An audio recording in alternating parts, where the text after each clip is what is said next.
Bom dia, boa noite, Shavua Tov, Shabbat Shalom, Mashiach Now. Pergunta de hoje, na verdade, é um ditado que fala que os últimos serão os primeiros. É verdade mesmo?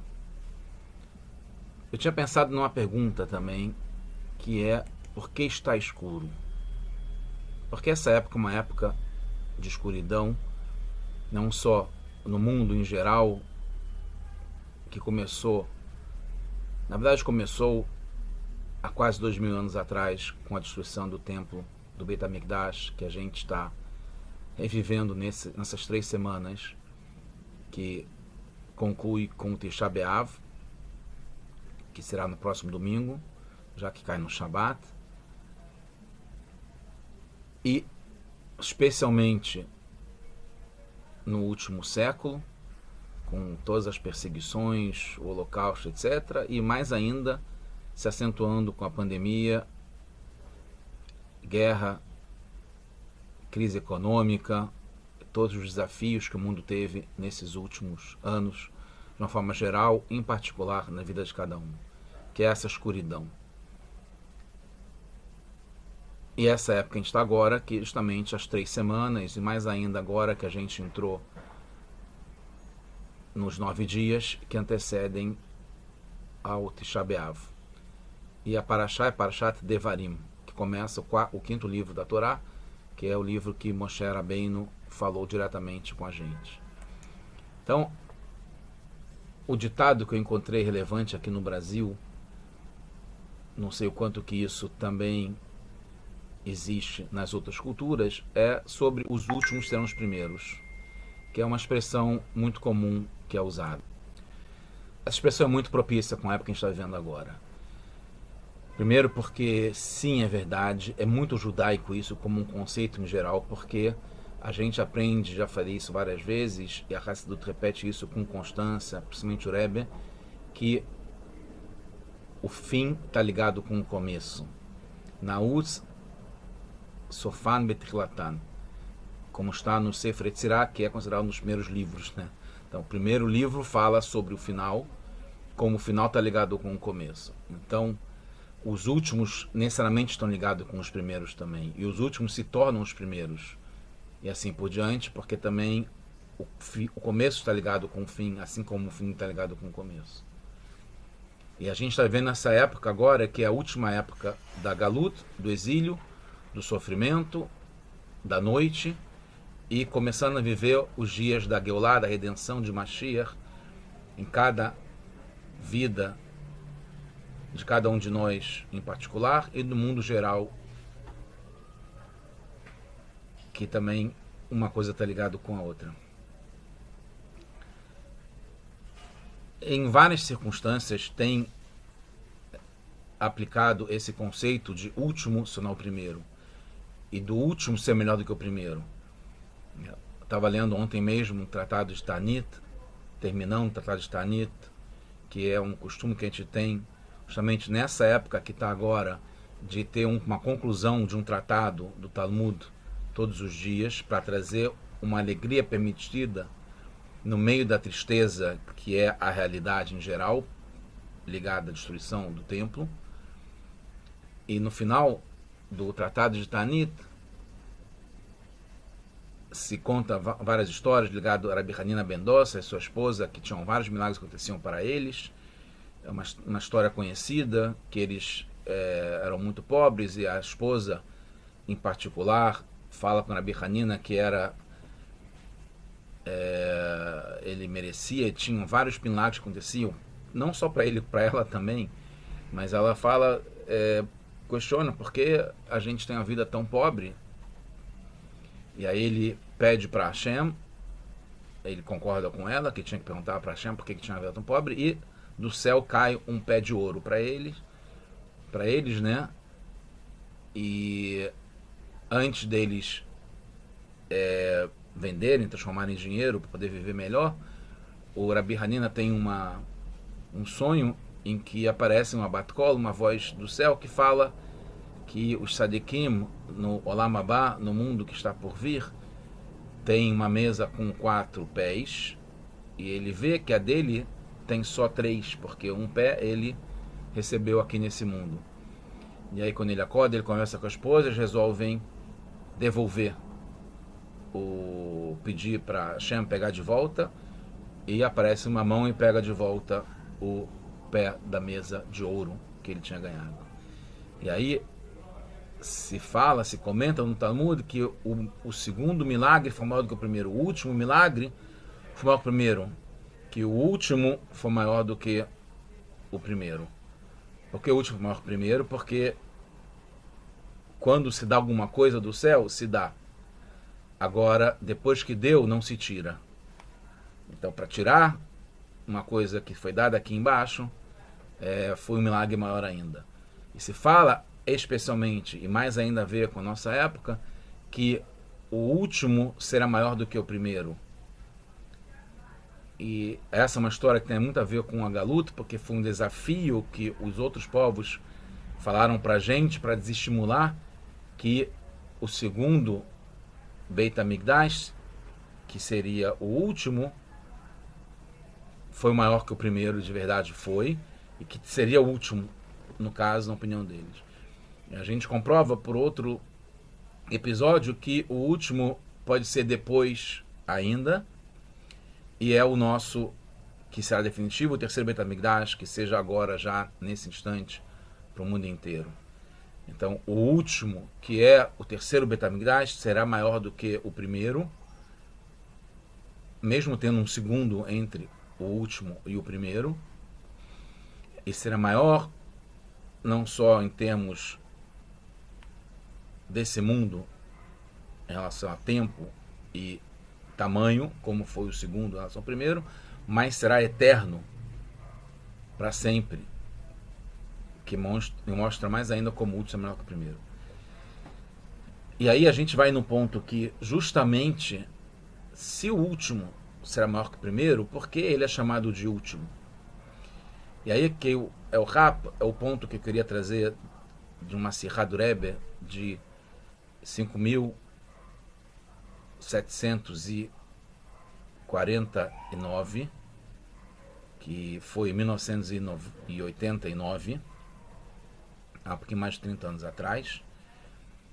Algumas perguntas que o Rebbe traz que eu vou falar para vocês, mas que o principal ponto que a gente pode levar para o nosso dia a dia e para a situação diária que cada um tem aplicado à sua vida, é que justamente no último, no escuro, num ponto de inflexão, de dificuldade, de aperto, de sofrimento, é que a gente se supera e chega num ponto maior ainda do que a gente estava antes. É como se o último fosse um requisito, uma condição para a gente subir, né? Que é descer para a gente poder subir mais. Se a gente descer, pegar impulso, que é como acontece na nossa caminhada, a gente dá um passo para trás para se projetar para frente. A gente vai até o fundo para pegar impulso para subir. A gente pisa fundo para acelerar. E assim por diante, vários exemplos que é justamente ao descer que a gente sobe mais ainda. Essa é a mensagem de agora. Então, já dando a resposta, uma pergunta que a Rebbe faz é o seguinte: a gente está agora chegando, para Devarim sempre é o Shabbat Hazon, que é o Shabbat que antecede Tisha B'Av, em que a Haftarah está ligada com a profecia de Yeshayahu. Hazon Yeshayahu é como começa a Haftarah, e por isso é o nome de Hazon, Shabbat Hazon, segundo as opiniões, mas mais ainda através da revelação do Rebbe Levisa de Badichev, que é chamado Shabbat Hazon porque nesse dia nos é mostrado para todos no sonho de sexta para sábado, na noite do Shabbat, é mostrado uma visão. Hazon está ligado com ver em aramaico, justamente, porque é ver através da língua baixa, que é a língua mundana, comum, não sagrada, Kodesh, como o hebraico, representa a língua comum da época, popular. Razon é ver. A gente vê como é o terceiro Beit HaMikdash. A grandeza, a beleza, a majestade, o esplendor do templo sagrado, da moradia de Hashem aqui nesse mundo. A gente vê o terceiro Beit HaMikdash justamente nesse Shabat agora, que antecede Tisha B'Av, nesse ano, no próprio Tisha B'Av, que vai ser no dia de Tisha B'Av, que é o dia que representa a destruição do templo, o momento mais baixo da história da destruição dos dois Beit HaMikdash, dos dois templos sagrados, no Tisha B'Av. Nesse dia é mostrado para a gente o terceiro Beit HaMikdash definitivo, a paz eterna, o bem eterno para o mundo inteiro, que é o último e definitivo. A pergunta que o Rebbe fala é que tem uma aparente contradição, porque a gente sabe que a gente tem 3 parashiot que antecedem Tisha B'Av, que são as 3 semanas do aperto, Shalosh Shavuot do Bein HaMetzarim, né, entre os apertos de 17 Tammuz, quando a muralha foi rompida e se entrou na cidade de Jerusalém, até que 3 semanas depois, porque era uma guerra em ruas apertadas, com pessoas que moravam na cidade de Jerusalém, que impediram do exército romano chegar logo ao Beit HaMikdash e destruí-lo 3 semanas depois, exatamente no mesmo dia da semana, em Tisha B'Av.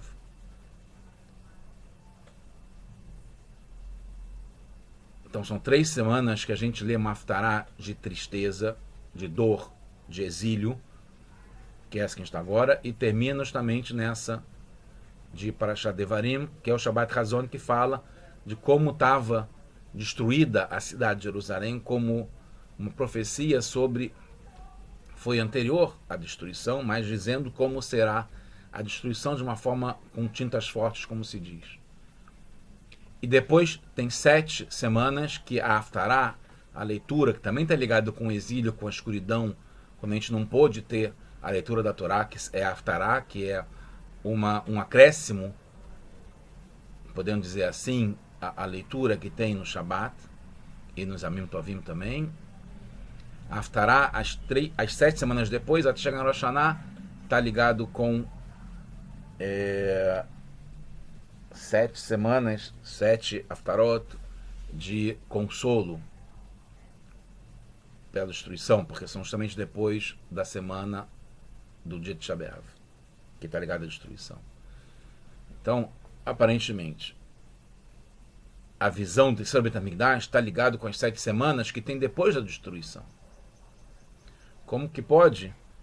É como se fosse uma ironia, né? A gente está vivendo ainda no próprio dia de Tisha B'Av, nesse caso, nesse ano, que a gente fala sobre a destruição, a gente está vendo o que é inalcançável naquele momento. No momento a gente está vendo o Beit HaMikdash pegando fogo, a destruição, o exílio, a escuridão, as dificuldades, o aperto, no máximo. Até que é justamente na 3ª semana, depois que foi cada vez mais apertando. No começo foi rompida as muralhas, começou o jejum de 17 Tammuz, começaram as semanas com as restrições de não ouvir música, de não ter casamento, de não se alegrar, etc, etc. Até que os 9 dias, que são mais apertos ainda, que a gente não pode nem comer carne, nem tomar vinho e várias outras restrições, até que chega no dia Tisha B'Av, que é justamente um dia de jejum, de sofrimento, de sentar abaixo, com mais outras proibições, e de ficar falando nos Kinot. E justamente aí que é mostrado para a gente o Beit HaMikdash, né? Um princípio, um momento de alegria, uma visão do que pode ser. Então, na verdade, tem uma expressão no Talmud que é muito interessante, que é Hianotenet, que é justamente na pergunta que tem a resposta. É justamente essa questão que responde, que é justamente tem que ser nesse dia, porque justamente dentro da escuridão, no ápice, no momento mais baixo é que a gente consegue subir mais alto. É como se fosse um pré-requisito. O erro não é um acidente de percurso, não é um apesar de ter errado, a gente vai conseguir consertar. Não, para conseguir subir alto, para conseguir chegar no primeiro, a gente tem que ser o último. Quando a gente vive esse aperto, quando a gente desce até o ponto mais baixo, quando a gente entra no âmago da questão, na parte profunda, a gente consegue subir mais alto. Então, já respondendo a si próprio, por que está escuro? Para chegar na claridade, para chegar na clareza, para chegar nas respostas. Tem que ter o aperto, o véu, a cobertura da pergunta, da dúvida, da dificuldade, na dúvida, na questão, né?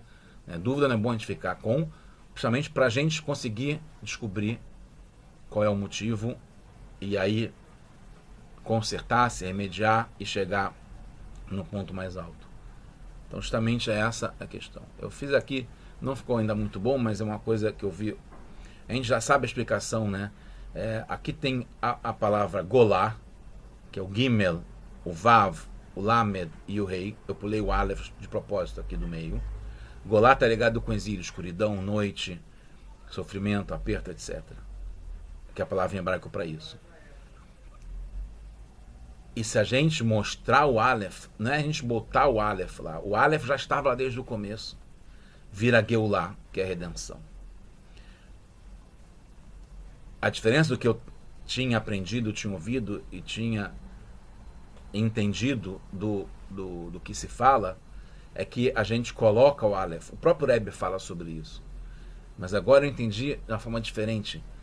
É o contrário. A Geulá, essa é a realidade. A redenção já é presente. O momento todo, Hashem já está aqui. Está com a gente no exílio.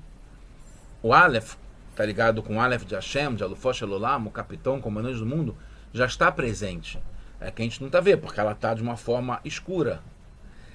O que a gente vê, que é o amarelo, mas inclusive é mais claro do que o azul, é que é o exílio. Porque o Aleph e a Geulá está oculta dentro do exílio. Então é a gente conseguir descobrir, literalmente, tirar a cobertura do véu que impede da gente ver a Geulá, a redenção, o bom que está contido dentro da nossa realidade, que é justamente o primeiro, o eterno, o terceiro Beit HaMikdash, Jerusalém, que já existe, já está aqui presente, Jerusalém Shamala, que Jerusalém Shamala, que está lá em cima. A gente vai conseguir Beit HaMikdash Shamala também, o terceiro Beit HaMikdash, que já está pronto, inteiro, perfeito, para descer em cada instante, a qualquer momento, e se revelar aqui dentro, na realidade desse mundo que é escuro, que é essa parte que aí está amarelo, mas que é a parte escura, que é o exílio e assim por diante. Então, entrando mais alguns detalhes da Sirá do Rebbe, eu vou concluirei, é que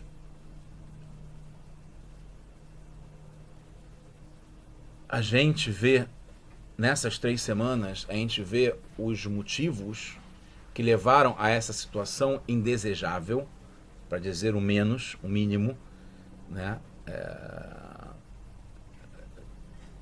Essa situação que está realmente cada vez mais apertada, inegável para o mundo inteiro, não dá para falar, né? Mesmo em um momento ou outro, ou vendo sempre pelo lado positivo, é uma situação indesejável, no mínimo, que a gente deve perceber e sentir de verdade, porque quando a pessoa percebe o quanto ela tem uma questão, ela está pronta para poder resolver. Enquanto ela não percebe, ela não consegue. Quando ela entra no assunto, ela tem como agir. Isso acontece, eu vejo isso na prática, né? Sempre vi cada vez mais, e até recentemente, né? Quando um executivo entra na operação para ver como é que está o chão de fábrica, é que ele percebe aonde ele pode consertar, onde ele pode melhorar. Enquanto ele fica no ar-condicionado, no telão, ou até home office e viajando, mesmo a trabalho, mas distante do dia a dia, ele não consegue perceber o que as pessoas estão vivendo, mesmo tendo uma boa noção, tendo passado por isso. Quando a gente vai até lá embaixo, a gente percebe o que está acontecendo de verdade. Então, aparentemente, ou a gente vê o problema, ou a gente vê a solução. Aqui, nesse caso, se combinam as duas coisas, que essa é a resposta do Rebbe, que a gente fala que é anotenet. Na própria pergunta está a resposta. Justamente nos motivos que levaram à destruição do Beit HaMikdash, que são essas 3 semanas, e mais ainda no Shabat terceiro, que antecede a destruição física, material, que é o que aconteceu, porque a alma, o Beit HaMikdash, o amor pelo povo, a relação nunca foi destruída. Eu vou explicar isso mais em seguida. Então, quando tem justamente e se percebe os motivos que levaram a essa situação desejável, aí a gente consegue ver o resultado da solução, que é o terceiro Beit HaMikdash, que a gente vê no sonho do Levi Sabadicha. E tem a famosa questão que fala como é que a gente vê, sabe quem consegue ver isso? E aí, se baseado no profecia de Daniel, que fala que eles não viram, mas o seu Mazal, que está lá em cima, viu, né? Como Daniel fala, o profeta também em aramaico, Hazaio, tá ligado? Com razão que ele vê, né? Então a gente, mesmo não vendo conscientemente, o nosso inconsciente vê claramente e ganha força, porque justamente no máximo da escuridão é que a gente consegue ver o resultado da solução. É na prática que a gente consegue, é no campo de ação, na guerra, que a gente consegue ter os insights. Às vezes, no laboratório, a gente pode estar cercado das melhores máquinas, das melhores experiências, processos, etc. Mas enquanto a gente não desce para ver como a coisa funciona, a gente não consegue ter o resultado. E aí, uma outra questão interessante, não me lembro exatamente por que eu coloquei isso, mas eu sei qual é a questão, é que a gente, e está no Tânia de hoje, inclusive, e se fala muito sobre isso, é que a gente pede toda a Amidá 3 vezes por dia, também não por acaso, que são 3 vezes. A gente pede Selar Lano, um dos exemplos, uma das brachot que a gente pede para Hashem, nas 18 brachot, Shemona Esrei, que são 19, a gente pede Selar Lano. E a gente sabe que Hashem perdoa, porque senão seria uma bênção à toa, que a gente não pode falar uma bênção à toa se ela não vai acontecer. Quando a gente fala uma brachá quando a gente está indo comer ou fazer uma mitzvah, senão a gente não pode fazer. Então, se a gente fala Selar Lano, a gente fala Baruch Atah Hashem, então a gente, obviamente, foi perdoado. Então, porque a gente pede de novo na Amidah seguinte. Uma pergunta clássica, eu vi hoje, de um outro modo interessante, é que a gente sobe de nível. A gente foi perdoado no nível que a gente estava naquela tarde. Quando chega de noite, que a gente pede de novo, a gente pede já no nível seguinte que a gente está.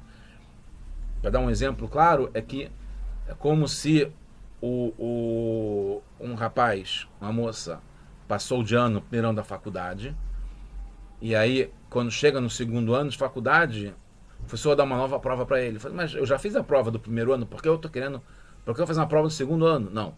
Aquela prova que você passou, ótimo, senão você não estará no segundo ano. Mas agora não serve mais, agora é num outro nível, você tem que fazer uma outra prova.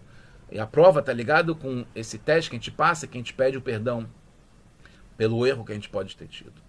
Então, o erro cada vez está maior. É interessante porque a subida de nível está ligado com o erro. A gente só consegue subir de nível quando a gente tem um erro que a gente é perdoado naquele instante, depois a gente sobe para um outro nível, terá um novo erro e a gente será perdoado mesmo para esse novo erro, assim por diante, cada vez mais. Óbvio, o foco não é no erro, o foco é em acertar. Mas é inevitável e através disso a gente vai subindo porque a gente aprende com o que acontece. Então, ligado a isso também é que externamente pode parecer uma descida quando a gente erra, né? Quando a gente dá um passo atrás, quando a gente é o último, mas internamente é uma subida. Porque se a gente aproveitou, se a gente aprendeu, se a gente usou, se a gente pegou o impulso, se a gente passou de ano, se a gente chegou no nível seguinte. Então, cada ano e ano a gente também recebe, essa é uma outra pergunta, porque todo ano a gente vê o Beit HaMikdash que já está construído e a gente não vê na realidade. E responde também porque a gente está há tanto tempo vendo tendo essas visões, mesmo que a gente não veja conscientemente. E o mundo inteiro cada vez tem um momento propício para o Mashiach chegar, e não está chegando ainda, porque a gente está subindo de nível em cada vez. Cada vez ele já pode ter chegado, que já chega agora, já seja agora esse momento, mas que isso é só externamente uma descida, porque internamente tem uma subida. E aí eu vou chegar num ponto muito interessante, que tem esse conceito de ter uma ocultação temporária. E essas 3 semanas de agora é uma ocultação temporária, que aparentemente o Beit HaMikdash foi destruído, a gente não consegue vê-lo, mas ele ainda está, não só porque a gente sabe, está escrito, na Bíblia explica claramente que ele está enterrado embaixo, na própria projeção do local do Beit HaMikdash, que Shlomo Ameler construiu isso, quando ele começou a construir, antes de ter o Beit HaMikdash, ele já construiu o lugar onde ficaria o Beit HaMikdash eterno, que nunca foi destruído, que está ligado ao Mishkan do Moshe Rabbeinu. Depois, Yoshiyahu, antes, 150 anos antes, ou alguns anos antes, com certeza, no mínimo 50, da destruição do primeiro Beit HaMikdash, já guardou o Beit HaMikdash eterno embaixo, e está lá até agora, comprovadamente. Então, e a gente pode usar isso também com Gimel Tammuz, com essa ocultação que está cada vez mais apertada, essa noite, essa escuridão cada vez maior que a gente vê com os nossos olhos, que é a realidade, mas dentro disso está contido o bom mais elevado. Porque uma coisa está ligada com a outra, é intrínseco, né? O último, que é o primeiro, que está ligado com o primeiro, que é maior do que o primeiro, que é a luz que está dentro da escuridão, é maior ainda porque ela vem da escuridão. Então, isso trazendo para palavras pobres, no dia a dia, que interessa muito a gente, é uma coisa interessante, eu como empresário vivo muito isso, é que quanto maior o investimento e o caixa fica mais negativo, olha que coisa impressionante. Quer dizer que você tem mais oportunidades de crescer. Está intrínseco, é ligado uma coisa com a outra, porque se você não investiu, você não tem como ter o maior lucro. Quanto maior o investimento, maior é o lucro possível. Se você investiu pouco, não tem como você ter um lucro muito grande. Mesmo que aquele pouco que você investiu se projete 10 mil, como Moshe Rabbeinu dá essa barachá, para a gente ter um crescimento 1000 vezes, enquanto que Hashem deu como a areia, que é incontável, ou como as estrelas do céu. Mas isso é ligado, proporcional ao que a gente tem investido.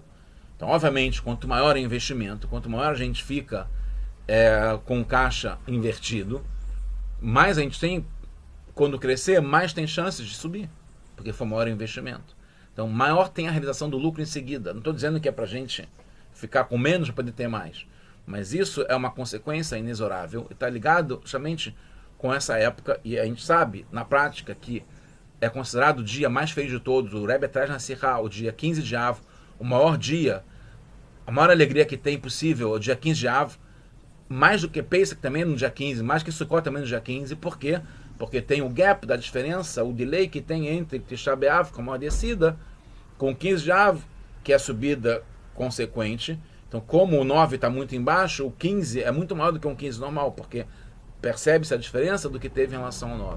Então, justamente essa descida, esse investimento que teve, esse caixa negativo, esse aprofundamento, e a gente está no maior de todos os tempos, né? 2000 anos no escuro, nunca teve um exílio tão grande como teve antes, nem no Egito, nem muito menos em Bavel, que foram 70 anos. A gente está muito mais tempo e com mais intensidade, com mais rigor de Hashem, a gente chega num lugar muito mais alto que seja agora já.